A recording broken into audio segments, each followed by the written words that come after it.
Welcome to another episode of Your Pleasure Daily. My name is Ellen Nicholas Rathbone, and I'm a professional sensuality consultant, and I have been a professional sensuality consultant for many, many years. I started out because I wanted to help women, in particular, find pleasure in their personal sex lives, and by giving them the information that they needed so that they could find all kinds of pleasure in a sexual relationship and the tools and ingredients that they needed to keep the recipe hot, sexy, tasty, desirable, and lasting for possibly a lifetime. So I come to the internet once a week, and I share something on a topic that I normally would talk about at a pleasure party. And so tonight's conversation is going to be on the anatomy of arousal. Now, this is a very intense and a little complicated topic, because first you have to remember that what makes an experience something that we experience is how it comes to us through our five senses. So we interpret the world around us through our five senses. Now, everybody can relate how important it is to have the sense of touch, especially when you're talking about sexual play. But there's also very, very important, especially for men, the sense of sight. To see the object of their desire is very important to them. Then, believe it or not, the first sense is our sense of hearing. So that is something that would free up the mind, and hearing something that brings a past memory in that we found pleasurable. So sound, very important. And a multi-million-dollar industry is on the sense of smell. But I got to tell you, we all have our own particular scent, and it's called our pheromones. And pheromones are a part of being a human being that is just phenomenal, because when a woman smells a man's pheromones, it's not a conscious thing, it's a subconscious thing.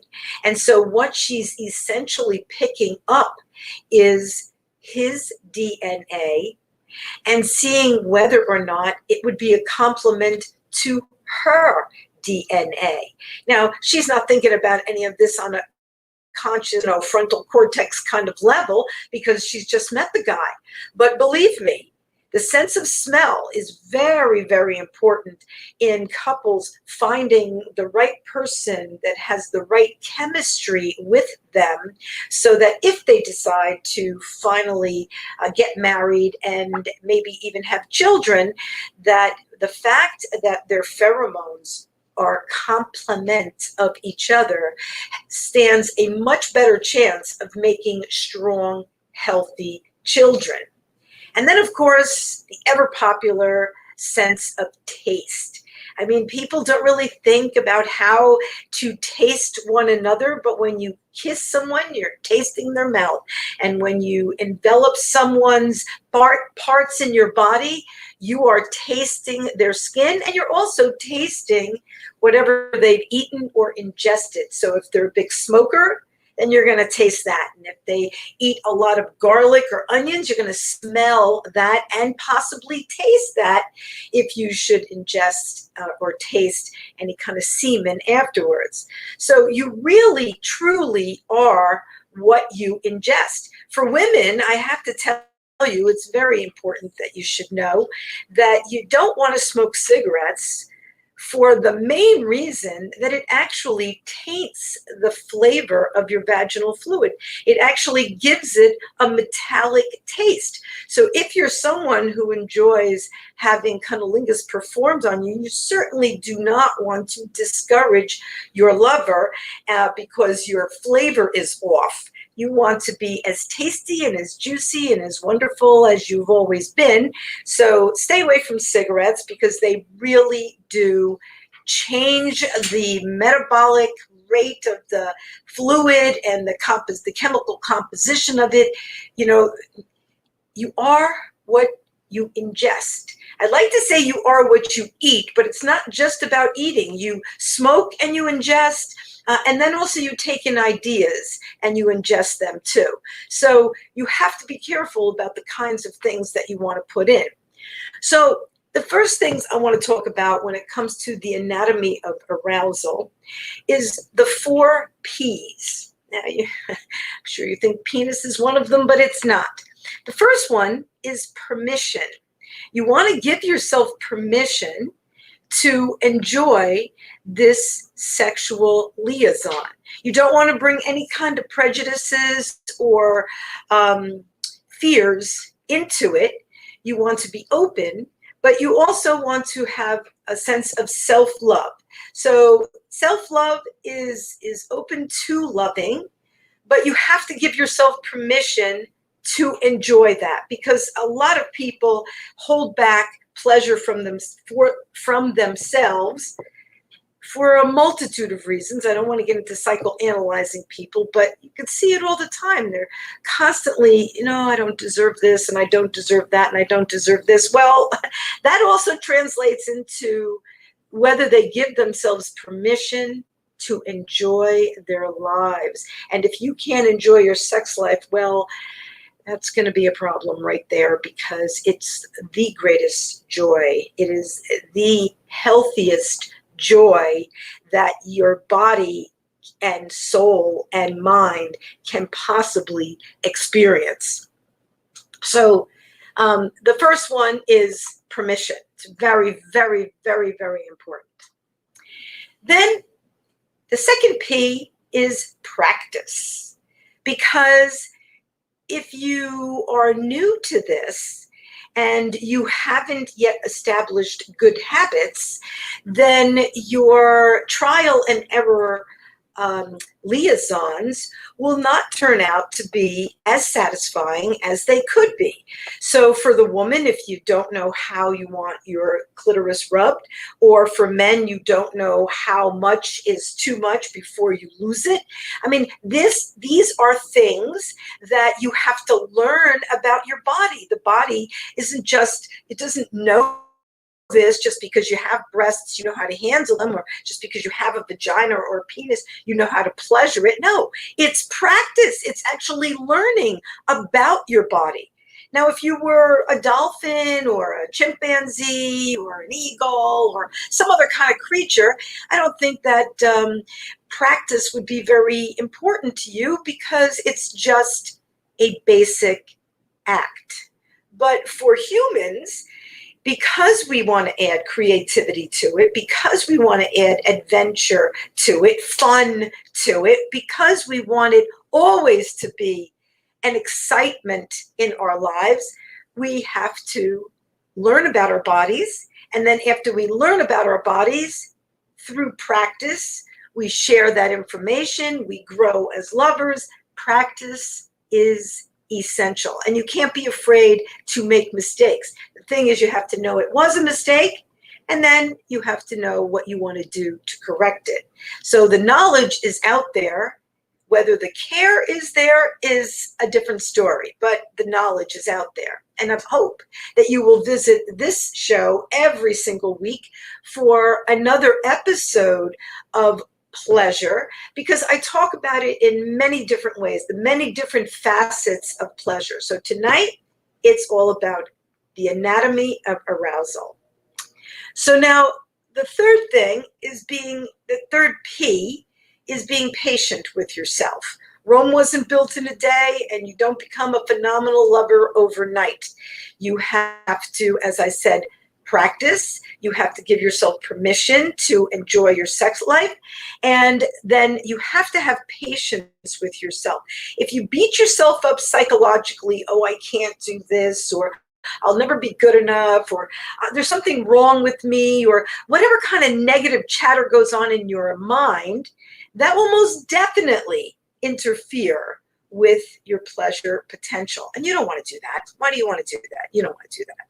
I mean, other people will say things to you and you can hear negativity. All you have to do is turn on the TV. Don't turn on the TV, and don't have negative commercials going through your head. Have patience and say, okay, it didn't quite work out. Now I could have done this a little different, or I could have done that a little different, and learn from each experience so that you can build on yourself and build on your creativity and on your techniques as a lover. And then the fourth P, believe it or not, is persistence. You want to be persistent in your approach to keeping fun within the sexual relationship. It's just too easy to let it die, especially once you get familiar with one another. You just sort of want to get it over. You're not doing yourself any favors by doing that. The prostate isn't getting stimulated if it's a quickie. She's probably not even coming, which, you know, is not even healthy. You start the body getting it all aroused, it gets all lubricated, and then you don't come. It's almost like going into your kitchen, stopping up the sink, you know, turning on the water and walking out. You wouldn't do that to your kitchen. Why would you do that to your own body?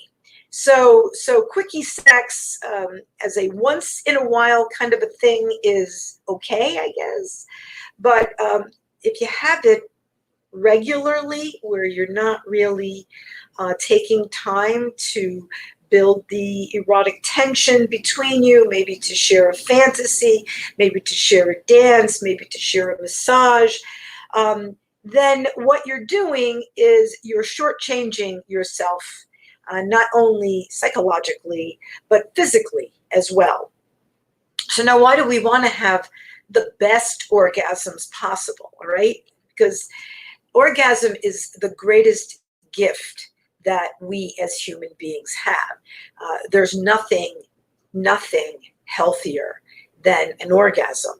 So some of the benefits, and you know, I'm sure you can all verify this with me, is it helps, number one, with insomnia.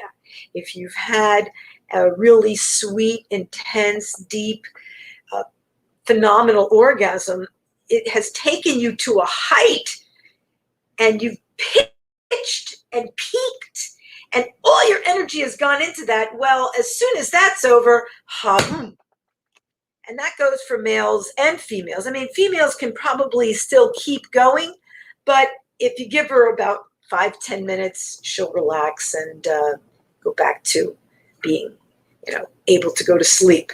But, you know, men cool down a whole lot quicker, especially after their orgasm. They, like a light bulb, they're fast to heat up, fast to cool down. Women are more like irons, you know, like the ironing iron, slow to heat up, slow to cool down. So there's nothing defective in either sex. It's just that's the way the genitals were made, and that's the way that they respond. Okay. So number one, excellent, and helps with insomnia. Another phenomenal benefit, better than any drug, is it helps to relieve stress. That's a reason alone to masturbate every single day if you have a very stressful job. Except that even if I say that, people think, oh my God, what a pervert. Well, it's your body and it's your life and it's your stress and it's your responsibility. I mean, you can't possibly hit somebody else up to be your receptacle every day or every time you want to have a stress reliever. So masturbation would be the best way to go about it. This way you're staying safe. This way you know exactly what you need. This way you can take care of your need, and you're being responsible for yourself.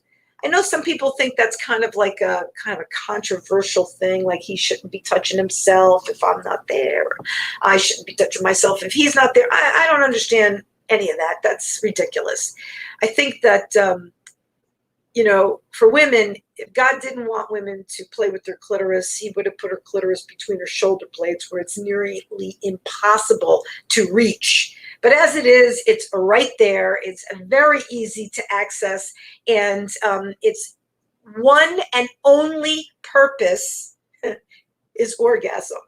So I'm just saying I'm going with what the Creator has given me, and I'm not going to be prejudiced about it because of any kind of puritanical bullshit that has been feeding through our societies for centuries. I'm here to dispel the darkness and to bring some light to the truth. So orgasm is really good for you. And I'm not saying that you absolutely have to do it every day. Absolutely not. Everybody has a different stress level. Everybody has a different sexual need. Some people need it more than others. One person could be very happy with once a week. Somebody else could be happy with 2 times a week. Another person could be happy with 3 times a week. Whatever it is. But the fact that it is accessible and very, very good for you, and does not include any kind of medication. I mean, you might need a little lubrication to go with whatever you're doing, but there's no negative side effects to this. And anybody who would make it seem as if there's something negative or wrong with naturally relieving your stress is selling you a pill.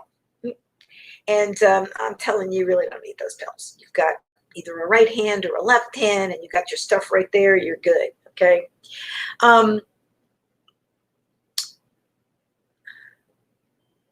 Believe it or not, orgasm also stimulates your brain.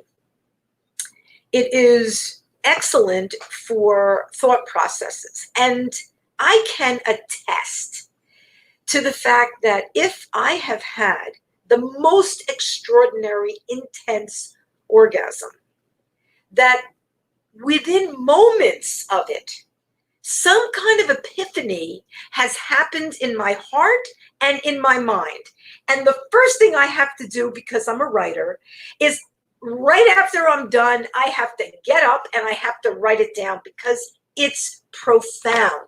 So what I'm saying is, not only is it good for your physical brain in that it oxygenates your brain and helps your brain think faster and just kind of like charges it up, but it's also good for your creative mind as well. The whole brain, physical, mental, and even spiritual, all get a benefit from an orgasm. I know for a fact that another phenomenal benefit of orgasm is regular orgasms actually help people live longer. You might say, what are they, jerking off all the time? No, they know that they can, and they know how good it is, and they have taken responsibility for that pleasure. And they do not let society or anybody else's prejudices get in the way of them taking care of their body. So, you know, the longer that you have this pleasure, every single time that you do have an orgasm, whether you have it with a partner or whether you have it by yourself, you stimulate your blood, you stimulate your brain, you stimulate your heart, and you stimulate your creative self. And you remind yourself that you're a child of God, a child of the divine, and that you deserve pleasure. It is so freaking phenomenal that it's free. And yet it's been demonized by religious people who think that masturbation is somehow wrong. What's wrong is denying our ability to enjoy our body. It's your body. You should be able to enjoy your body. And if you are not enjoying your body, it's because you have been taught that you're sinful and dirty and not worthy and all that other shit that people say, and I just don't get any of it, okay? Believe it or not, not only will it help you to live longer, but it will also help you to look younger. Over the years, a person who has orgasms regularly has really good skin because they're constantly flushing out toxins from their body, and they are rejuvenating themselves from the inside out. I mean, I've never liked to talk about my age, but I am a senior citizen, and I am very, very proud of the fact that my skin is really healthy. And I attribute that to many things, but most definitely to orgasm, because without it, life would be very glum, very sad, almost like not worth living. I mean, if you knew you were never going to have another one again, how sad would you be? Most people don't think that they're never going to have one again. They just have their sexual relationship with whoever, and then maybe that person dies, or they leave, or something happens, and that was the last time. You think they saw that coming? Do they have plan B? If you don't have plan B, life can be very, very sad if you're not having regular sex. So it's excellent for your health. So those are the, and one more reason. Most definitely helps to alleviate pain naturally. I knew a woman who had terrible, terrible cancer. It was chewing away at her neck. And she had surgeries, and the surgeries put grafted skin from one area of her body to that area. But, you know, as it is with the medical community, there was a pulling all the time and a discomfort all the time, even after they fixed her problem. So this was constant. And if she took painkillers for it, she would have been in loopy land all of the time. Instead, she opted to use Benoit balls, which is a phenomenal tool that a woman can use to not only strengthen her pelvic floor and vaginal canal, but also to bring on a multiple orgasm, a really strong one, without a vibration, without any kind of extra help, just you and your Kegels and those Benoits. Well, she had an orgasm with the Benoits and told me that it alleviated her pain for 8 hours. Now, if she was, you know, and then when the pain started coming back, it was very, very gradual. It had knocked off the most intense part of that pain, and it just kind of pulled out the rug from underneath it. And then when it started again, it was tension, it was stress, it was knowing the condition, and so it came back. But as long as she wanted to and was able to alleviate her stress with orgasm, she did. And it was a much, much healthier alternative to fighting pain than medicine.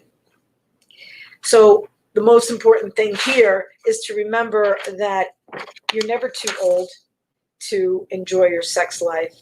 And if you want to improve the quality of sexual relations and improve the arousal, remember, number one, that all 5 senses need to be at least considered. So the sense of sight is to lay your eyes on someone, whether she on he or he on she, and have some kind of suggestion, whether it's in clothing or in prop, that would suggest some kind of a fantasy behind it. All right. You could have, if you have a phenomenal body and you want to show it, that's great. But I got to tell you, every time you see the same phenomenal body, it gets predictable. It's the same body all the time. So at one point you have to add a little bit of imaginative play, and whether that's, you know, a patch over the eye, or whether it's a loincloth or whatever, some kind of playtime needs to be added to the foreplay. So, and then sound.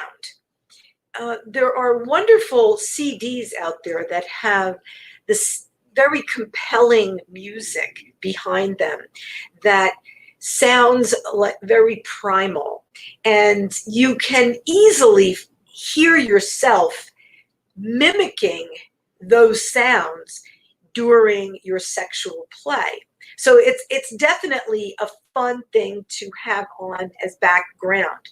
But I got to tell you, when it comes to sound, it's really, really important that you are able and free to free your voice.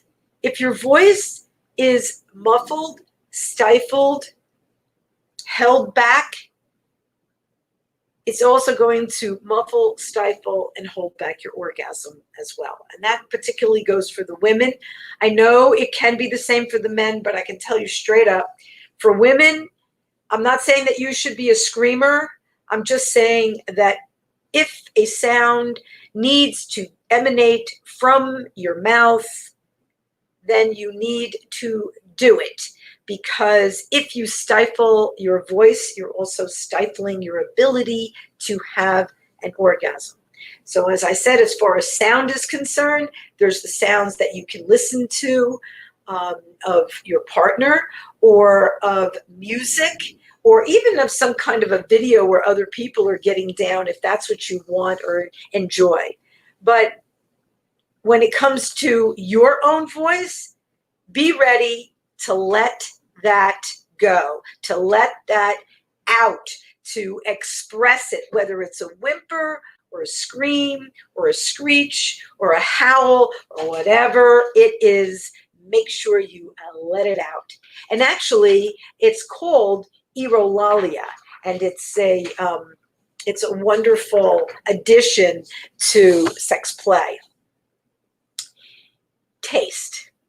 Here's one of the scents that so closely aligns sexual play with eating. If you think about all the words that we use for consuming food, they are the same words that we use for consuming, well, not quite consuming, but definitely tasting each other. So whether you're talking about licking or sucking or nibbling or biting, all that stuff can still be done to each other.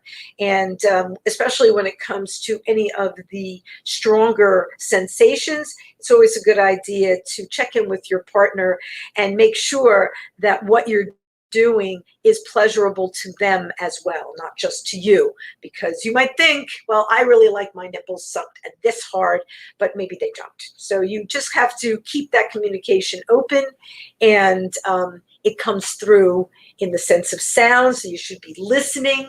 But again, taste is going to be sort of the precursor. You kind of know if you have good chemistry with someone, if you like the way they smell, which is very closely aligned to the way they taste. So if you like the taste of their skin, the taste of their lips, the taste of their genitals, that is a good indicator that your DNA is very closely aligned with each other, which is a good thing. You definitely want that.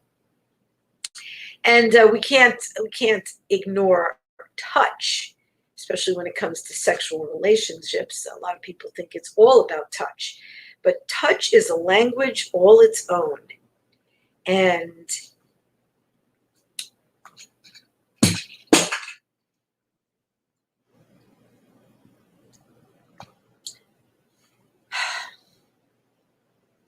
touching one another says more than anything that your words can possibly say. So when you touch tenderly, touch with passion, touch with consideration, touch with knowledge of who you are with.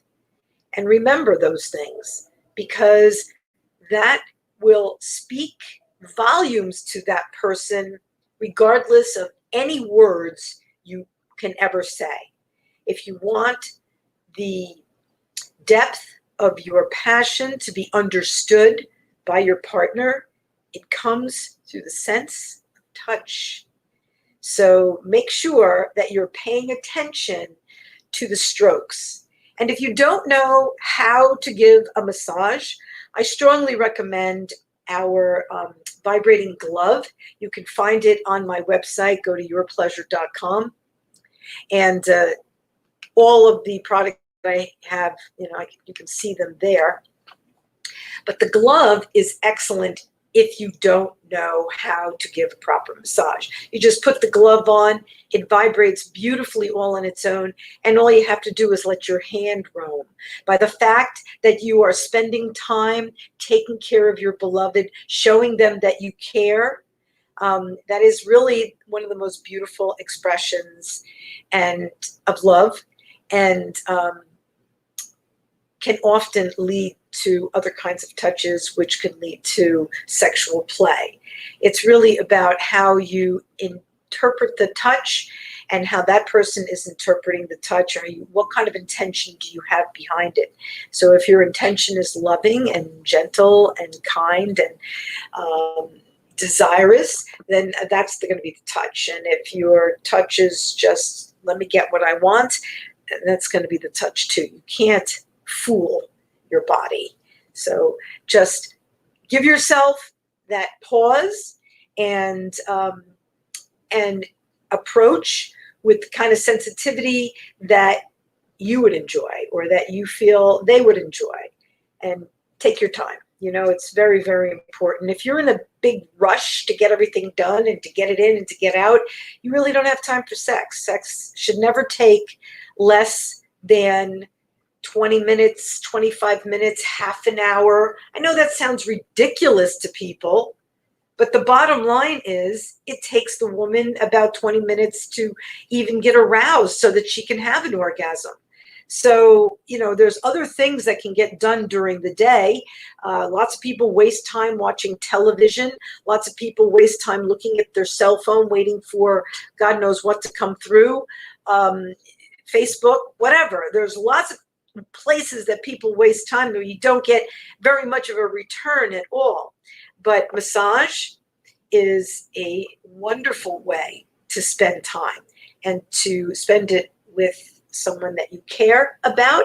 They give you a massage, you give them a massage, and you don't waste time, which is very, very, very precious. So I hope you have enjoyed this talk. I love getting together with all of you. My name is Ellen Nicholas Rathbone. Please visit my website where you can find my book, also on Amazon.com. And next week, the show is going to air at 9 p.m. because I have a change of schedule, but I will be here, I will be live, and I will be talking about pleasure. So I hope you will join me at that time. This is your host, Ellen Nicholas Rathbone, signing off. If you liked this presentation, if you felt that it had value for you, please like the button on the bottom, share with friends who are at least 21, because we're not trying to influence children. We're just trying to talk to adults, all right? So thank you so much for joining me. See you again next week. Namaste. Keep doing your Kegels. Bye for now.